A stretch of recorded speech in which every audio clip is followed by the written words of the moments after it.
सत्य, ठळक व निर्भीड सक्षम न्यूज. जतसह परिसरातील बातम्या पाहण्यासाठी सक्षम न्यूजला सबस्क्राईब करा.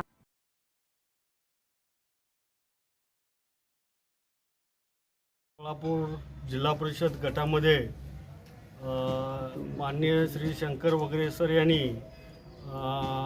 उमेदवारी अर्ज त्यांचा माघारी घेऊन त्यांनी भाजपा पक्षामध्ये बिनशर्त पाठिंबा दिलेला आहे. या टपळापूर जिल्हा परिषद गटामध्ये माननीय श्री आकारामदादा मासाळ यांच्या सुनबाई उभ्या असून त्यांना वगैरे सरांनी समर्थन दिलेले आहे. त्याचबरोबर बाज गणामधून मनीषा भाऊसाहेब दुधाळ या पंचायत समिती गटामध्ये उभे आहेत. तसेच टपळापूर गणामध्ये महेश गावडे साहेब हे उभे आहेत. या सर्व 3 उमेदवारांना निवडून आणण्यासाठी वगैरे सरांचा खूप मोठा फायदा होणार आहे. तरी ते बिनशर्तपणे त्यांनी सर्व त्यांच्या कार्यकर्त्यांनी व त्यांनी टपळापूर जिल्हा परिषद गटामध्ये मोठी ताकद वाढलेली आहे.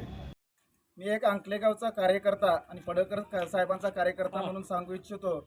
जत तालुक्याची धडाडणारी तोफ आज पडळकर साहेबांना मिळालेले वगैरे सरांच्या रूपानं.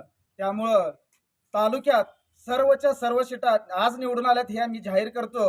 आणि तालुक्याभरात आज वगैरे सर आल्यामुळं एक आनंदाचं वातावरण पसरलेलं आहे आणि आमच्या सर्व कार्यकर्त्यामध्ये आज एक उत्साहाचं वातावरण चालू झालंय. एवढंच आम्हाला आनंद वाटतो.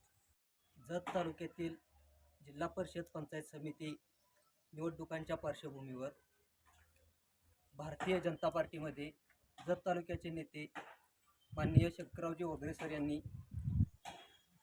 जाहीरपणे बिनशर्त पाठिंबा दिला.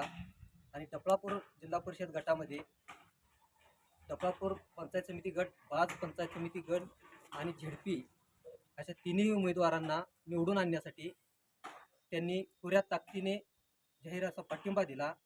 आणि वगैरे सरांनी तालुकाभर भाजपसाठी तालुका पिंजून काढून तालुक्यातील भाजपच्या जेणेकरून 9च्या 9 आणि पंचायत समितीच्या 18 सीटा जेणेकरून कसा विजयी खेचून आणता येईल असं त्या दोघांनी आणि आकारामदादांनी या तालुक्यामध्ये नियोजन करावं असं मी त्यांना विनंती